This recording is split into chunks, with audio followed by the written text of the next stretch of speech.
So, chapter 5 is all about how you structure the first therapy session. So, I'm just going to talk about the main elements that Beck goes over. The first one is establishing trust with the patient, normalizing their difficulties, and instilling hope about their future in both therapy and in their life. So, basically, what you're trying to do is, you're just trying to engage with the patient and the client, and, you want to normalize that their struggle is not something that they're only going through, it's happening to a bunch of other people as well. Talk about how, just because they have whatever they have, that it's not going to be that big of a deal. It's not going to end their life. It's not going to ruin things for them. They can still be happy and have a future that they want. The next point is you got to socialize the patient to treatment. You got to educate them about their disorder, go over the cognitive model and the processes of therapy. It's kind of self-explanatory. You kind of just have to give them the run through of what it's going to be like to be in a therapy session weekly. Talk about, this is the disorder you have. This is what that means. That's what it's going to look like in your day-to-day life. Go over what the cognitive model, and I'll talk about that later in the slideshow. And also just what therapy is going to look like from here on out. Talk about how, every day you're going to come in, you're going to sit down, we're going to go over our agenda for the day, make sure that, I have all the points that you want to talk about so that I don't miss anything, stuff like that. Just run over what it's going to look like from here on out. The next point is collect additional data that will help you understand the patient better. You can only get so much from an intake evaluation, so you want to ask them more personal questions. What's your mood like on a day-to-day basis? What do you think is your biggest struggling point? What's your family like? What's school like? What kind of friends do you have? What do you like to do? Just kind of understanding the client as a whole person instead of just, oh, this person's here to get my help with X problem and Y problem. The next one is develop a set of goals. Beck really stresses about how this needs to be in collaboration with the patient.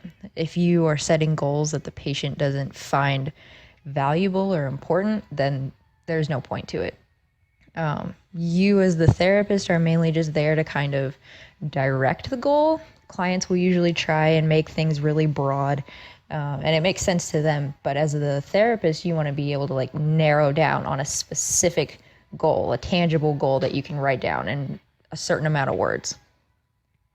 The last point is you want to start solving a problem important to the patient in order to get them behaviorally engaged in the therapeutic process. If you address a problem that the client finds really, really important within the first session, it builds up the trust that you have with the client, and they think that you actually care, which you do. They start to realize that you actually care about what's going on in their life on top of all the other things that you've already talked about. And it kind of piques their interest. And so now you're talking about something that they find important. So now they're going to want to really get involved in the process and, okay, let me tell you about how crappy my day was the other day. Things like that. Okay, so phase 1 of the initial therapy session. This is what Beck thinks should happen in the first part of the therapy session. You want to set the agenda. You do that right away so that you can, make sure that you have everything lined up for how you want the session to go. It also helps the client realize, we're not just here to talk. We actually have an agenda. We have things we want to accomplish.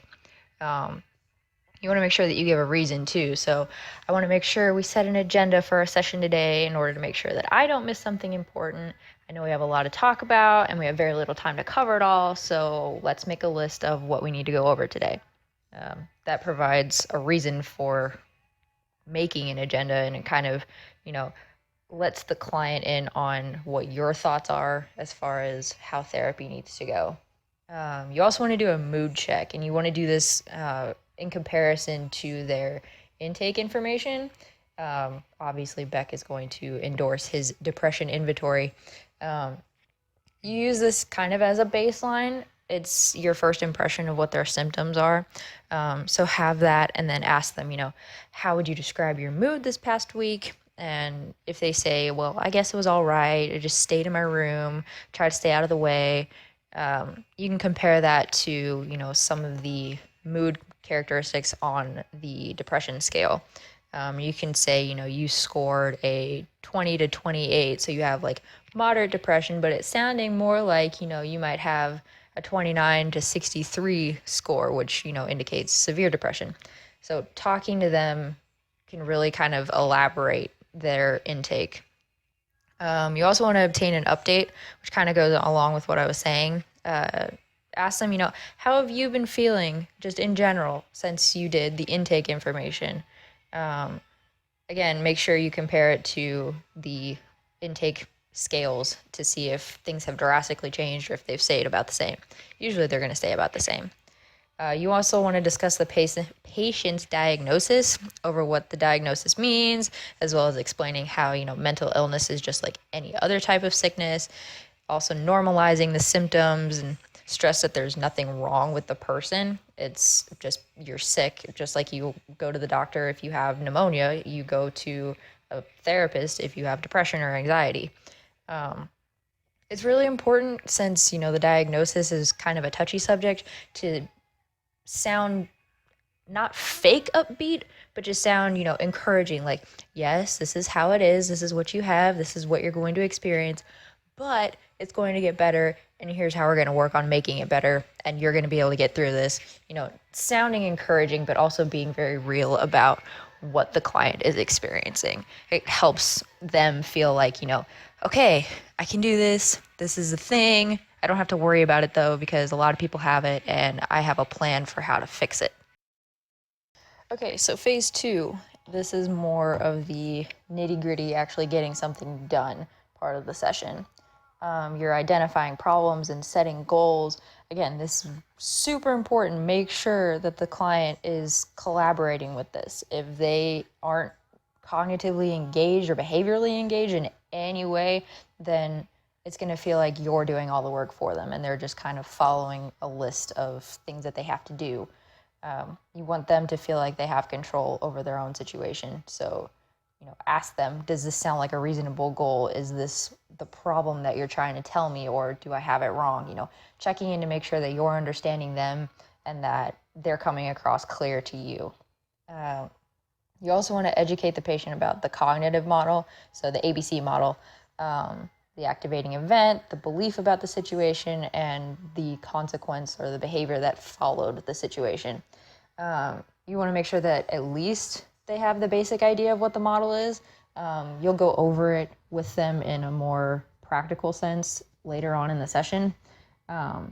Also, handouts are very beneficial if they can have, a tangible graph to see how one thing leads to another. That helps the idea stick a little bit more. And then finally, in phase 2, you're going to talk about an actual problem. And this is where you're going to apply the ABC model for them. This is how they can kind of take it and make it their own. You discuss one of the problems that they find most important in their life. And, you say, okay, so what was the event? How did you feel about the event? What did you believe happened in the event? And then what was your reaction? What was the consequence of that thought toward the event? So like if you have a client that says, my mom told me to change my outfit because she gave me a dirty look. I feel so ugly. I'm never going to be pretty. And then I was depressed for the rest of the day and I was very, isolated and detached from my family. That clearly states the A, the B, and the C.